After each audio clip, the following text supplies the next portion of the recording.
하나님이 주시는 말씀 다니엘서 12장 8절로 10절입니다. 그래서 우리가 주일 설교를 통해서 다니엘서를 전체를 이제 다 계략적으로 다 살펴보게 되는 거예요. 오늘이 마지막 구절입니다. 12장 8절로 10절 말씀에서 하나님이 우리에게 왜 미래에 대한 계시를 주시는가? 세상의 종말에 대한 계시를 왜 우리에게 주시는가 하는 그것을 한번 살펴보도록 하겠습니다. 우리가 듣는 말 중에 이런 말들이 있어요. 내일 지구에 종말이 온다 할지라도 나는 오늘 한 그루의 사과나무를 심겠다. 이런 말들 여러분이 종종 어디선가 들어봤을 거예요. 그리고 읽어볼 거예요. 이 말이 뜻하는 바가 도대체 무엇일까? 여러분 생각해 보지 않나요? 오늘날 사람들은 이 말을 어떻게 이해를 하냐면 어떤 상황에서라도 나는 내게 주어진 본분을 최선을 다해서 열심히 하겠다. 이런 말로 이제 이해를 해요. 이런 설명 매우 적절한 설명입니다. 이 말을 볼 때 그런데 원래 이 말을 한 사람은 그런 뜻으로 한 건 아니에요. 그 말을 한 사람이 종교개혁자 마르틴 루터입니다. 그가 이 말을 할 때는 우리 인간이 하나님 앞에 얼마나 무력한가, 정말 인간이 할 수 있는 것이 아무것도 없다, 그 이야기를 하고자 했던 거예요. 여러분 생각해 보세요. 내일 이제 인류 역사가 끝나고 종말이 오는 거예요. 그때 인간이 할 수 있는 게 뭐가 있어요? 아무것도 없어요. 제가 좀 더 구체적으로 얘기하면 내일 지구에 종말이 온단 말이에요. 역사가 이제 끝나요. 그럴 때 인간이 그것을 끝나는 것을 멈추게 할 능력이 있냐 이 말이에요. 그 멈추도록 혹은 연장하도록 그 무언가를 할 수 있다면 하면 좋겠죠. 근데 할 수 있는 게 아무것도 없는 거예요. 마르틴 루터는 그 이야기를 했는데 오늘 우리 사람들은 어떠한 상황에서라도 자기에게 주어진 본분을 다하고 최선을 다한다. 이렇게 이제 해석을 하는데 이게 틀린 해석이 아니에요. 이제 우리가 어떤 글을 갖다 읽고 그 뜻이 무엇인가를 찾는 거를 해석하기라고 그러는데 일단 글 쓴 사람이 발표를 하게 되면 그 글은 글 쓴 사람의 뜻을 이제 포함하여 그 글을 읽는 사람들이 해석을 하도록 되어 있어요.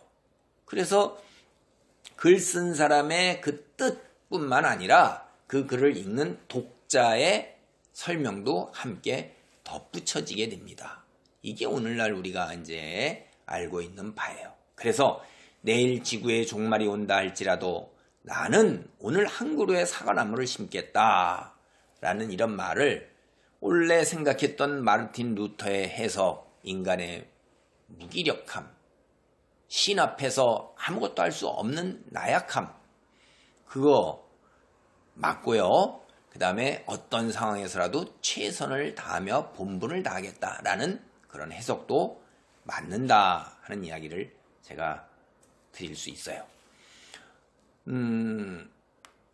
여러분 이 말을 딱 보는 순간에 여러분은 이 말에서 기독교의 냄새가 철철 흘러넘친다 이렇게 말하는 세상 사람들, 유명한 사람들이 그런 말을 합니다. 받아들이겠어요? 종말이라는 말에서 기독교의 냄새가 그렇게 많이 난다고 이야기를 해요. 이게 무슨 말이냐면 세상에 있는 거의 대부분의 종교는 종말이라는 것을 이야기하지 않는다는 거예요. 그러니까 종말이라는 말 이 자체가 기독교에 있는 용어라는 거죠. 그거를 보면 이것이 성경에 나오는 말이구나 라는 거를 금방 눈치챈다 이거예요. 아는 사람은 그렇게 안다는 거예요. 유일하게 기독교가 인류 역사에 종말이 있다는 걸 얘기한다는 거예요.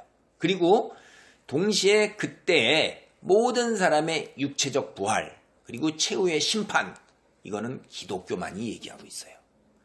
그래서 하나님을 믿지 않지만은 종말이라는 말만 들으면 이거 성경에 나오는 것, 기독교의 세계관, 이렇게 금방 눈치챈다 이 말이에요.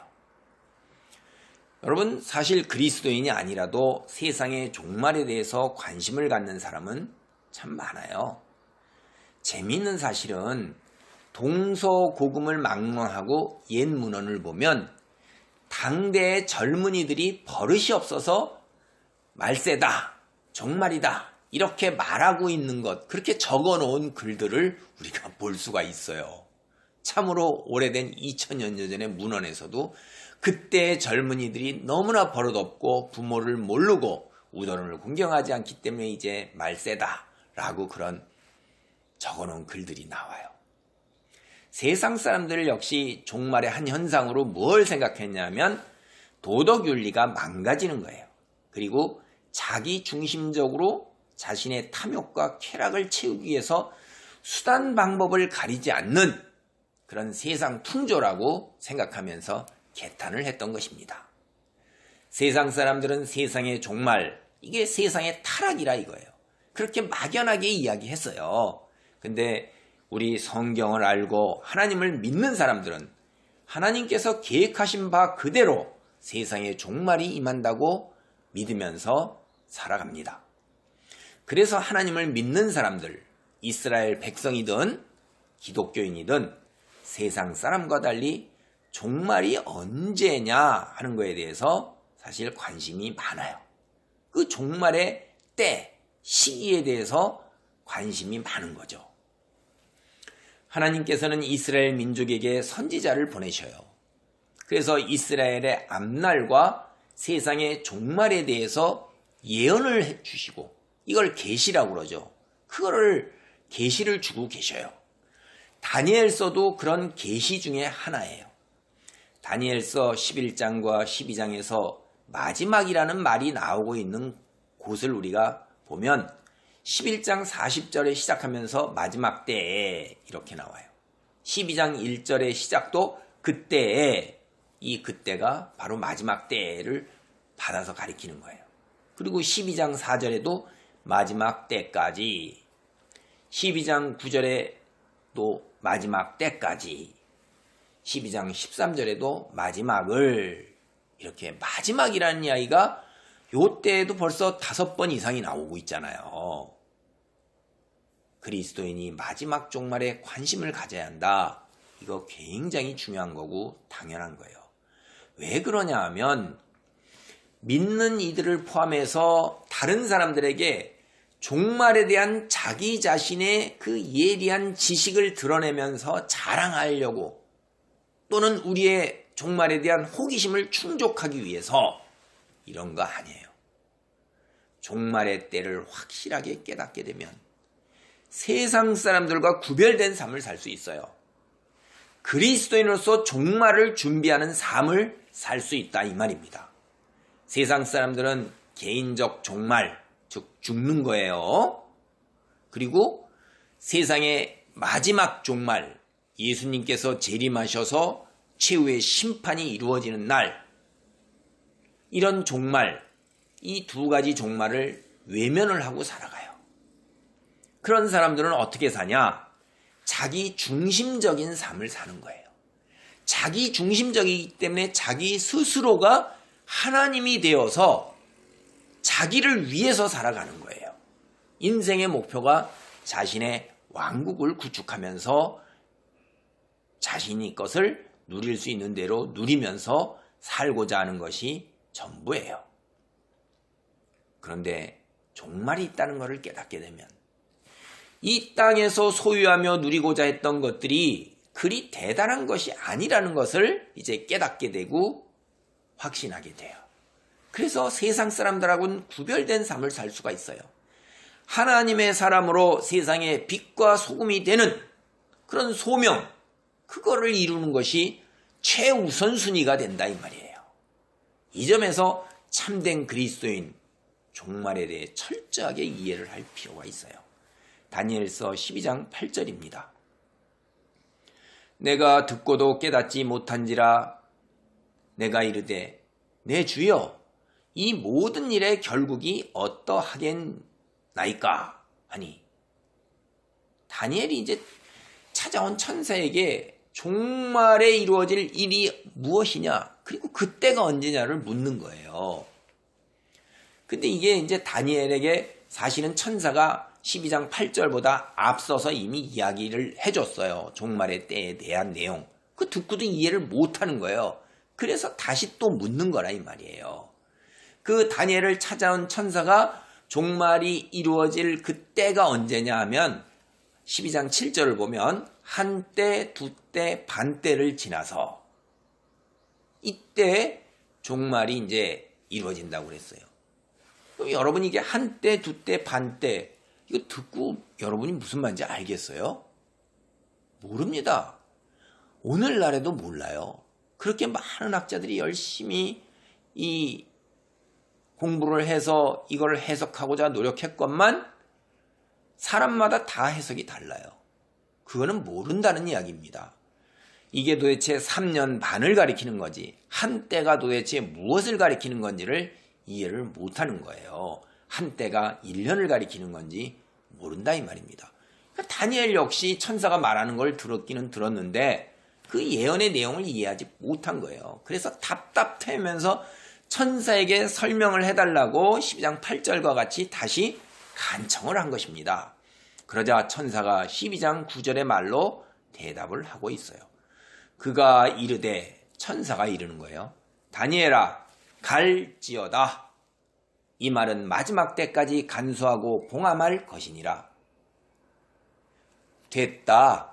다니엘 내가 너한테 이야기해준 이걸로 족한 거야. 너는 이제 내 자리로 돌아가서 내 할 일 하면서 살아라. 그리고 내가 네게 준 이 예언은 그대로 온전하게 변개하지 말고 수정하지 말고 그대로 전해 내려가도록 잘 간직해라. 봉해라 이 말이에요. 거기에다가 덧붙이지 않도록 그런 이야기를 하는 거예요. 드러나지 않게 하라는 얘기가 아니라 여기에다가 더 덧붙여서 수정하고 덧붙이고 자기 해석을 마음대로 붙이지 않도록 그렇게 하라는 이야기입니다. 천사가 다니엘에게 종말의 시기와 내용에 대해서 말을 아끼는 거예요. 더 이상 말을 전해주지 않아요. 내가 들은 그걸로 족하다는 거예요. 네가 이해를 못해도 괜찮다는 것입니다. 다니엘이 종말의 시기, 종말의 일, 이 말 들은 걸로 족하다는 거예요. 다시 말합니다. 너는 이제 내 자신의 자리로 돌아가라는 거예요. 그래서 하나님의 백성으로서 종말을 기다리면서 내게 주어진 자리에서 최선을 다하며 살아가라는 거예요. 그런 동일한 이야기가 다니엘서 13장에도 나오는 거예요. 다니엘서 12장 13절을 봅니다. 너는 가서 마지막을 기다리라. 이는 내가 평안히 쉬다가 끝날에는 내 목을 누릴 것임이니라. 천사가 다니엘에게 알려준 한때, 두때, 반때, 다니엘은 무슨 말을 하는지 도무지 이해할 수가 없었어요. 이어서 천사가 마찬가지 12장 11절에 다시 1291을 이야기하고 12장 12절에서 1335일을 이야기해요. 이 숫자를 다니엘이 이해하지를 못하는 거예요. 여러분 이 숫자 들으면 이해하겠어요?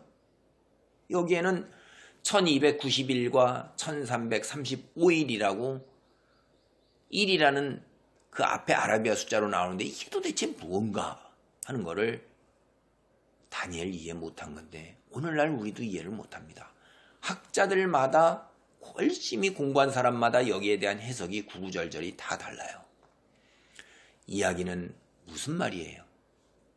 다른 사람이 해석한 이야기를 다른 사람이 또 안 받아들인다는 것은 이 숫자가 의미하는 바는 한때, 두때, 반때처럼 그 누구도 정확하게 설명할 수 없다는 거예요. 그것은 어디에 속해 있는 거예요? 하나님께 속해 있는 것입니다.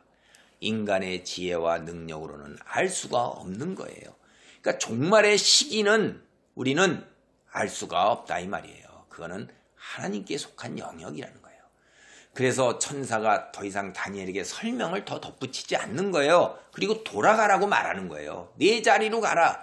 내가 들은 이야기 그걸로 너는 족하다. 이제 종말에 이루어질 시기에 관해 들은 계시 들었으나 깨닫지 못해도 상관이 없고 너는 종말이 있다는 것을 알면 됐고 그 다음에 종말에 일어날 일들에 관해 들었으면 그것으로 됐고 이제 하나님의 사람으로서 이 세상을 살아가는데 그 정도면 너는 족하다는 거예요. 충분하다는 거예요. 내가 이 땅에서 하나님의 백성으로 소명을 이루는데 더 이상 필요가 없다는 것입니다. 이걸 잘 생각해 보셔야 돼요, 여러분. 이스라엘 백성이나 그리스도인이나 종말의 시기에 관심을 가지는 것 당연한 거예요. 왜냐하면 종말의 시기를 알면 준비를 더 잘 할 수 있을 거라고 생각하기 때문에 그렇게 생각할 수 있어요. 그런데 하나님은 우리의 생각과는 다르십니다. 종말이 언제 이루어지는가 하는 그 시기를 정확히 아는 것이 이 세상에서 하나님의 백성으로 살아가는데 우리가 빛과 소금의 역할, 소명을 다 하는데 큰 도움이 되지 않는 거예요. 그것은 창조주의 영역에 속한 비밀입니다. 피조물 된 인간은 세상에서 빛과 소금의 역할을 감당하는데 종말이 도래하고 있다는 것, 그것을 아는 것만으로 족한 거예요. 종말의 때를 정확하게 안다. 그것이 피조물 된 인간이 이 세상을 살아가는데 도움이 되느냐? 아니라는 것입니다. 오히려 감당할 수 없는 짐이 되는 거예요. 인간이 내일 종말이 이루어진다는 걸 알면 오늘날 어떠한 일이 벌어질까요? 여러분 가끔 영화를 보면 그 세상에 종말이 도래하는 것을 그린 영화들이 있어요. 그럴 때 정부의 지도자들이 종말이 다가오는 이야기를 하지 않습니다. 세상에 대혼란이 벌어지기 때문에. 그거는 세상에 통치하는 인간의 힘으로 군대로도 경찰로도 사람들이 자포자기하면서 삶을 다 망가뜨리는 것, 무질서, 혼란, 파괴, 스스로 멸망에 이르는 것을 통제할 수가 없는 거예요. 그렇기 때문에 종말이 이루어지는 것을 극소수의 사람만 비밀에 붙여서 알고 절대로 이야기를 하지 않습니다. 우리의 한계가 거기밖에 안 되는 거예요. 그래서 종말의 시기를 정확히 안다는 것은 피조물 된 인간의 능력을 넘어서는 것뿐만 아니라 그 종말의 시기를 정확히 알아도 우리는 감당할 수가 없다는 거예요. 우리의 본분은 종말의 시기를 아는 것이 아니라 종말의 때를 준비하면서 참된 그리스도인으로 살아가는 데 있다는 거예요. 마르틴 루터의 말, 바로 이것을 적절하게 나타내고 있는 거예요. 종말이 오는 것, 인간이 앞당길 수도 없고 막을 수도 없어요. 피조물 된 인간, 종말이 다가오는 것을 알아도 할 수 있는 것이 아무것도 없어요. 그러나 그리스도인은 있지요. 자신에게 주어진 본분과 역할, 그거를 다 한다 이 말이에요. 그게 우리가 최선이에요. 그래서 하나님께서는 우리에게 종말이 있다는 것을 일러주시는 거예요. 12장 13절 천사의 말에서 우리는 이것을 재차 확인할 수가 있어요. 종말을 기다리며 믿음 위에 굳게 서서 살아가면 끝날, 즉 종말이 올 그날 하늘나라에서 평안히 쉬다가 그 끝날에 우리에게 주어진 목을 이제 온전하게 누리게 되는 거예요. 성경에 이야기하고 있는 종말, 이거를 넘어서서 이제 이런 시기나 내용을 자의적으로 해석한다. 그건 이단이에요. 그 이단들이 그런 일들을 굉장히 많이 하고 있어요. 그래서 이단들이 이 세상 사람들을 갖다가 어떻게 해요? 미혹하고 있잖아요. 굉장히 미혹합니다. 우리는 이제 지금까지 이야기한 관점에서 종말의 계시에 관해 우리가 알 수 있는 부분만을 바르게 알아야 돼요. 그리고 종말을 맞이할 준비를 하면서 살아야 돼요. 이것이 참된 그리스도인의 자세고 하나님께서 다니엘을 통해서 종말에 관한 계시를 우리에게 주시는 거예요. 다니엘뿐만 아니라 이후에 예수님께서도 우리에게 종말에 관한 계시를 주셨고 이후에 또한 사도 바울도 우리에게 계시를 주셨고 사도 요한도 요한계시록을 통해서 우리에게 종말의 계시를 주셨어요. 그것은 계시의 때가 아니라 종말에 나타날 징조에 대해서 이야기를 하셨어요. 그래서 우리는 그것을 깨달으면서 본분을 다하는 삶을 사는 것이 우리에게 주어진 소명인 것입니다. 오늘 다니엘서에 나타난 종말의 계시, 징조를 한번 보겠어요. 첫째, 많은 사람이 빨리 왕래하며 지식이 더하게 됩니다. 다니엘이 천사로부터 종말의 예언을 전해들은 시기는 예수님이 오시기 전 대략 주전 7세기경이에요. 그때 교통수단이 뭘까요? 말, 그 다음에 아마 돛담배 정도, 이런 정도예요. 걸어 다니는 게 거의 대부분이었죠. 일반적인 거예요. 예수님이 오셨을 때에도 교통수단 크게 발달하지 않았어요. 큰 차이가 없었다는 거죠. 그런데 오늘날 한번 살펴보세요. 교통수단이 자동차가 있죠. 기차가 있죠. 디젤 엔진을 단 선박이 있죠. 비행기가 있죠. 오토바이 등도 있죠. 이게 얼마나 사람의 왕래를 빠르게 만들어주고 있어요. 특별히 비행기 같은 거는 사람을 갖다가 거의 대부분의 지역을 하루, 이틀 이내에 다 갈 수 있게 만들어 놨어요. 사람이 빨리 왕래하게 됐죠. 지식이 더하게 된다, 이런 얘기를 했는데 제가 어떤 책을 읽어보니까 지식의 양을 갖다가 이렇게 그래프로 그렸어요. 그런데 이 지식의 양이 19세기에까지는 거의 수평선이에요. 그러니까 늘어나는 양이 거의 없다는 거죠. 그러다 19세기 이후 지나면서 20세기에 들어오면서 오늘날에 가까워서는 거의 80도 선, 그러니까 수직에 가까울 정도로 서요. 오늘날 세상에서 매일 발간되는 책의 양은 우리의 상상을 넘어서요. 이 지식의 양이 늘어나는 속도가 거의 수직에 가깝게 섰기 때문에 인간이 늘어난 지식의 양을 지금 감당하지 못해요, 우리는. 컴퓨터가 이제 등장해서 인간의 기억을 도와주고 있는 거예요. 다니엘이 예언했던 사람이 빨리 왕래하고 지식에 늘어나리라는 그 징조가 그대로 이루어진 것을 우리는 압니다. 두 번째, 그리스도인에 대한 핍박이 있을 것입니다. 다니엘서 12장 10절에서 그것을 이야기하고 있어요. 많은 사람이 연단을 받아 스스로 정결하게 하며 희게 할 것이나 악한 사람은 악을 행하리니 악한 자는 아무것도 깨닫지 못하되 오직 지혜 있는 자는 깨달으리라. 연단을 받아요, 많은 사람이. 세상 사람이 그리스도인을 종말이 가까울수록 그대로 두지를 않아요. 요한계시록에 보면 공중권세 잡은 자가 천상에서 쫓겨나 분을 내면서 이 세상으로 내려오기 때문에 많은 사람이 힘들 것이라는 얘기가 있어요. 세상 온갖 수단 방법을 동원해서 그리스도인의 믿음을 흔들어 빼앗으려 해요. 신약성경에서도 사탄이 울부짖으며 다니는 사자처럼 영혼을 사냥한다고 그래요. 세상 풍조가 믿음을 지키고 세상 풍조를 따르지 않으려는 참된 그리스도인을 어떻게든지 핍박하고 세상에서 불이익을 받도록 하고 세상과 타협하도록 만들어 놓는 거예요. 함정을 만들어 놓고 유혹으로 믿음을 배교하도록 만들 것입니다. 그래서 우리가 성경을 보면 종말이 가까울수록 배교, 믿음을 떠나는 사람들이 늘어날 것입니다. 역사적으로 그러나 역사적으로 보면 그리스도인이 탄압과 핍박이 있을 때 참된 그리스도인의 믿음은 더욱 강건해진 것을 볼 수가 있어요. 배교하는 자가 늘어나지만 믿음의 사람으로 남는 사람들은 세상의 풍조를 따르지 않으면서 세상과 구별되는 삶을 살고 더욱 정결하게 된 것을 우리는 볼 수가 있어요. 다니엘이 그 예언을 한 것입니다. 스스로 정결하게 하며 희게 할 것이에요.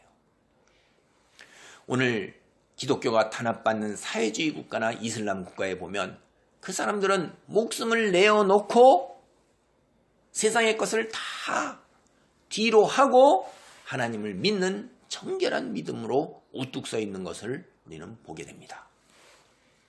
셋째, 하나님을 대적하는 일이 공공연하게 이루어집니다.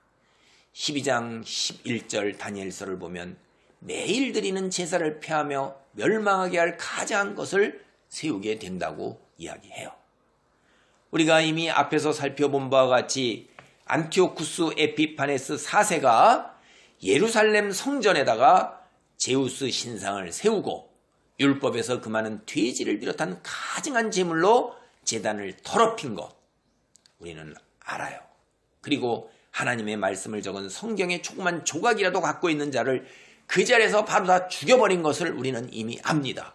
이 자가 적그리스도의 예표라는 것도 알아요. 그리고 종말이 올 때까지 적그리스도는 계속해서 등장할 것이라는 것도 압니다. 2차 세계대전 동안 나치 정권이 하나님의 백성이라는 이유만으로 대략 600만 명 정도의 유태인을 처형한 것을 알아요. 우리는 히틀러가 적그리스도의 한 사람이었다는 것도 이래서 아는 것입니다.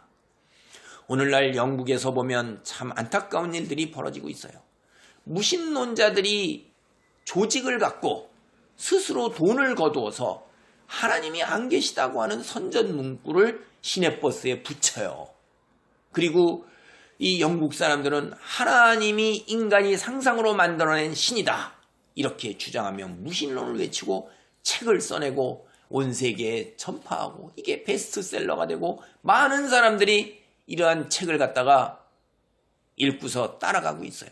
그런가 하면 성경에 있는 진리를 살짝 비틀어서 성경에 있는 것에 대부분 맞는 이야기, 성경의 이야기를 가져오면서 그 속에서 살짝 비틀어 가지고선 이제 성경에 있는 이야기, 결정적인 이야기들을 비틀어요. 예수님께서 부인을 두었다든가 동정녀 탄생이 살짝 아닌 것처럼 그 다음에 비밀 결사 조직이 있어서 뭐가 내려오는 것처럼 이런 여러 가지 소설을 쓰고 그런 것들이 베스트셀러가 된다 이 말이에요. 하나님의 이름을 위해서 망령되이 일컫게 만들어요. 정치적 권세를 얻으면서 양의 탈을 쓴 늑대가 되어서 거짓과 위선으로 기독교인의 믿음을 흔든다 이 말이에요. 이들이. 다니엘서가 이야기하는 종말의 징조, 오늘날을 사는 우리 주위에서 그대로 드러나고 있어요. 우리는 종말의 시대를 살고 있는 거예요. 종말은 다가오고 있는 것입니다. 정확한 시기는 우리는 몰라요. 예수님께서는 뭐라고 말씀하셨어요? 때는 하나님만이 아신다고 그랬어요. 그러나 징조로 우리는 종말이 다가오고 있음을 알 수 있다고 하셨어요. 그래서 무화과나무의 비유를 배우라고 했어요. 무화과나무가 가지가 연하여지고 잎이 풀어지면 여름이 오는구나라는 걸 깨닫는 것처럼 너희가 이제 이러한 징조를 보면 종말의 때가 가까웠다. 문 밖에 있다는 것을 깨달을 수 있다고 얘기하셨어요. 예수님이 그렇게 해서 하신 말씀, 그것이 마태복음 24장이 주로 그런 이야기입니다. 예수님께서 말씀하신 종말의 징조, 다니엘서와 겹치는 것 빼고 몇 가지 살펴보면, 첫째, 그리스도라 사칭하는 자가 일어나서 많은 사람을 미혹합니다. 스스로 예수님의 이름으로 와서 스스로를 그리스도라고 하면서 사람들을 미혹하는 거예요. 오늘날 이단의 교주들, 바로 이런 사람들이에요. 이단의 교주들 스스로 그리스도라고 그러는 거예요. 자칭 예수라고 그러는 거예요. 그런데 어찌해서 그렇게 어리석은 사람들이 그 말을 듣고 그대로 따라가고 있는지 참으로 안타까워요. 두 번째, 전쟁과 자연재앙이 있습니다. 마태복음 24장 6절로 7절을 보면 민족이 민족을, 나라가 나라를 대적해서 세상 곳곳에서 전쟁이 일어난다고 말씀을 하고 있어요.